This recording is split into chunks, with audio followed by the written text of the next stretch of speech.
మీ car EMI కట్టలేకపోతున్నారా? మీ car EMI మేము కడతాం. ఈ నెంబర్కి కాల్ చేయండి. నమస్తే, వెల్కమ్ టు సుమన్ టీవీ. నేను కీర్తి. ప్రస్తుతం మనతో అడ్వకేట్ కృష్ణకాంత్ గారు ఉన్నారు. వీరితో ఈరోజు కొన్ని విషయాలు మనం మాట్లాడుకుందాం. నమస్తే అండి. నమస్తే.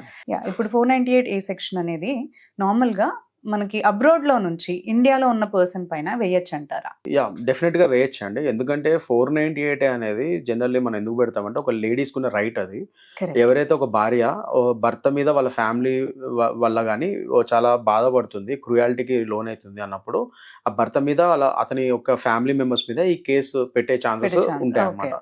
సో ఇది ఒక ల్యాండ్ మార్క్ సెక్షన్ అనే చెప్పొచ్చు. ఇది ఉమెన్ రైట్స్ ని ఒక విధంగా పెంపొందించే విధంగా అప్పుడు గవర్నమెంట్ తీసుకున్న నిర్ణయం. It's a very good thing. So దాన్ని జనరల్ గా ఏంటంటే 498 అని ఒకవేళ అమ్మాయి యుఎస్ లో ఉంది, అతను ఇండియాలో ఉన్నాడు, బట్ వేయచ్చా లేదా అనేది మీ క్వశ్చన్. సో డెఫినెట్ గా వేయచ్చు అండి. ఎందుకంటే యుఎస్ లో ఉన్నంత మాత్రాన 498 వేయకూడదని లేదు, అండ్ ఇప్పుడు వాళ్ళు కలిసి లేరు కదా అన్న క్వశ్చన్ రాదు. ఎందుకంటే at the end of the day కలిసి ఉన్నా లేకపోయినా 498 అనేది cruelty is not only subjected to physical cruelty, it's also subjected to mental cruelty as well. Yes, so 498 లో చాలా మంది ఏమనుకుంటారంటే కొడితేనే తిడితేనే అనుకుంటున్నారు. అట్లా కాకుండా అక్కడ మరి దానికి డొమెస్టిక్ వైలెన్స్ యాక్ట్ కూడా సపరేట్ ఉంది, డివి యాక్ట్, అది వేరే, అది కాదు. క్రూయల్టీ అనేది నాట్ ఓన్లీ ఫిజికల్, మెంటల్ కూడా వస్తుంది 498లో. సో అతను వేరే కంట్రీలో ఉన్నా కూడా అతను ఫోన్ల ద్వారా బాధించడము, బెదిరించడము ఇవన్నీ చేసినా కూడా క్రూయల్టీ వస్తుంది. అతని కుటుంబీకులు కూడా అలా చేసినా కూడా క్రూయల్టీ కింద వస్తుంది. అండ్ ముఖ్యంగా మ్యారిటల్ క్రూయల్టీ అంటే కొడతం తిడతమే కాదండి, అట్ ద సేమ్ టైం అసలు ఆమెకి మ్యారేజ్ కి సంబంధించిన విషయంలో ఏ విషయంలోనూ ఆమెకి ఎటువంటి హెరాస్మెంట్ ఉన్నా కూడా అవన్నీ కూడా ఖచ్చితంగా వాటి పరంగా ఆమె 498 వీళ్ళ మీద ఫైల్ చేయొచ్చు. సో ఆమె యుఎస్ లో ఉన్నా కూడా ఒక కంప్లైంట్ ఈమెయిల్ ద్వారా అండ్ ఇక్కడ వాళ్ళ కుటుంబీకులు ఎవరైతే ఉన్నారో వాళ్ళని రిప్రజెంట్ చేస్తూ వాళ్ళకి జీపీఏ ఇచ్చి వాళ్ళ ద్వారా కూడా ఇక్కడ ఖచ్చితంగా 498 వీళ్ళు కంప్లైంట్ ఫైల్ చేయొచ్చు. అదేం ప్రాబ్లం లేదు 100%. సో అదొకటి ఉంటుంది. అండ్ మోస్ట్ ఇంపార్టెంట్ థింగ్ ఏంటంటే ఇది 498లో కీర్తి గారు ఆమె యుఎస్ లో ఉంది. సో ఆమె ఎవిడెన్స్ అవన్నీ వీడియో కాల్ ద్వారా రికార్డ్ చేసుకోవచ్చు, పోలీస్ వారు అలా తీసుకోవచ్చు. అందుకని ఇవాళ రోజు ఎన్ఆర్ఎస్ఎల్ కూడా పెట్టారు మన పోలీస్ డిపార్ట్మెంట్ వాళ్ళు ఇట్లాంటి వాళ్ళ గురించి. ఎన్ఆర్ఐలో ఉన్న ఉమెన్ ఒకలో పాపం వాళ్ళు అక్కడ ఉంటే మరి ఇక్కడ ఫైల్ ఎలా చేస్తారు కేసు, దాని గురించి వాళ్ళు ఈమెయిల్ సదుపాయం పెట్టారు. ఈమెయిల్ ద్వారా వాళ్ళు కంప్లైంట్ ఇవ్వచ్చు. నెక్స్ట్ వాళ్ళ స్టేట్మెంట్ వీడియో కాల్ ద్వారా రికార్డ్ చేయొచ్చు.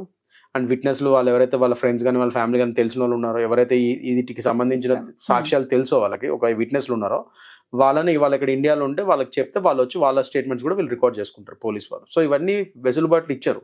సో డెఫినెట్గా మీరు యూఎస్ ఉన్నంత మాత్రాన నేనేం చేయలేను, నిస్సహాయస్థితిలో అనుకోవడానికి లేదు. డెఫినెట్గా లేడీస్ ఈ 498కి నిజంగా వాళ్ళు గురైతేనే ఈ యొక్క క్రూయల్టీకి డెఫినెట్గా వాళ్ళకి ఆ ఛాన్స్ ఉంది, వాళ్ళు ఫైల్ చేయొచ్చు. యూఎస్లో ఉన్న వేరే అబ్రాడ్లో ఎక్కడున్నా కూడా ఇక్కడ వాళ్ళ భర్తల మీద అది ఫైల్ చేయొచ్చు.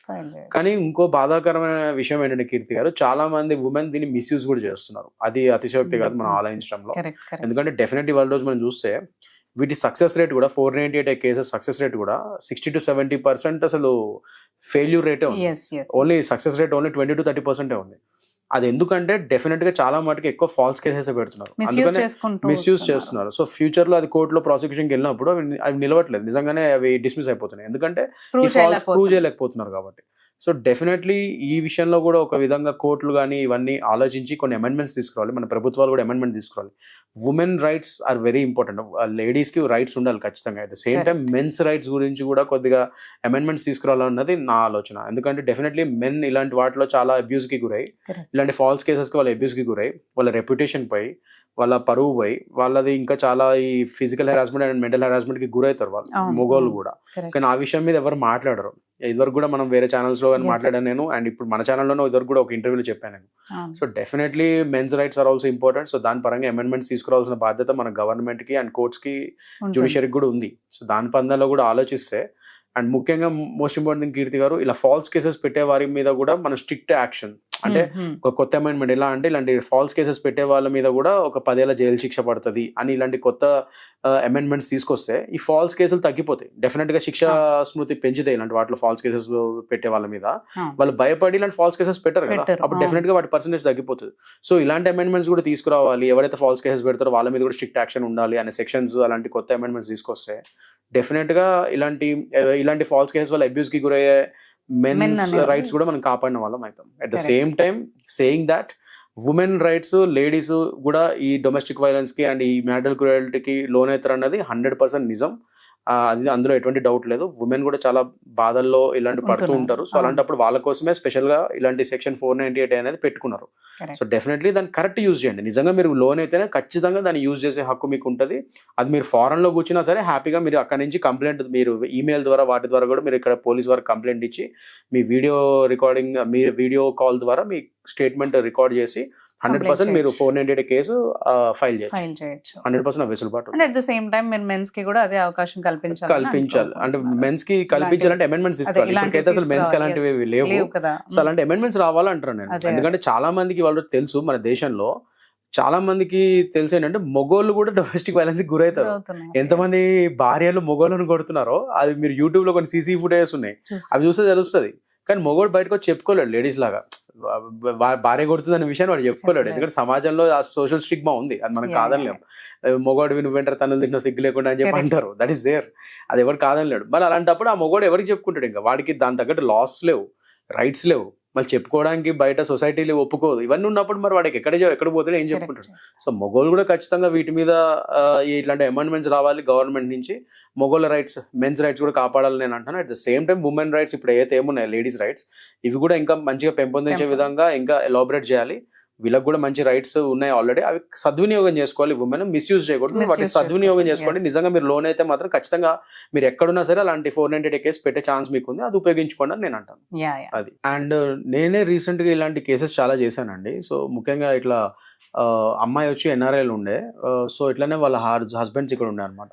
సో అలాంటప్పుడు ఇట్లానే వాళ్ళని చాలా బాధలు పెట్టారు, ఫోన్లలో ఇబ్బంది పెడతాము, బ్లాక్ మెయిల్ చేయడము, ముఖ్యంగా వాళ్ళ ఫొటోస్ ని పబ్లిక్ డొమైన్ లో పెట్టేస్తాము, వాళ్ళ పర్సనల్ Okay. ఫొటోస్ ఇలాంటివన్నీ కూడా అయినాయి. Harassment, అలాంటివన్నీ okay. వస్తే అవన్నీ హెరాస్మెంట్ అయినప్పుడు నేనే అమ్మాయి పాపం వేరే కంట్రీలో ఉండే, సో నేనే డెఫినెట్ గా లేదమ్మా నేను చూసుకుంటా అని చెప్పి డెఫినెట్ దగ్గర ఉండి నేనే ఆ అమ్మాయితో మెయిల్ పెట్టించి పోలీస్ వారికి అమ్మాయి జ్యూరిస్డిక్షన్ ఎక్కడైతే ఆమె వాళ్ళ ఇదివరకు కలిసి ఉన్న ఇల్లు ఏదైతే ఉందో ఆ పోలీస్ స్టేషన్ జ్యూరిస్డిక్షన్ లో పెట్టాలి మనం కేసు.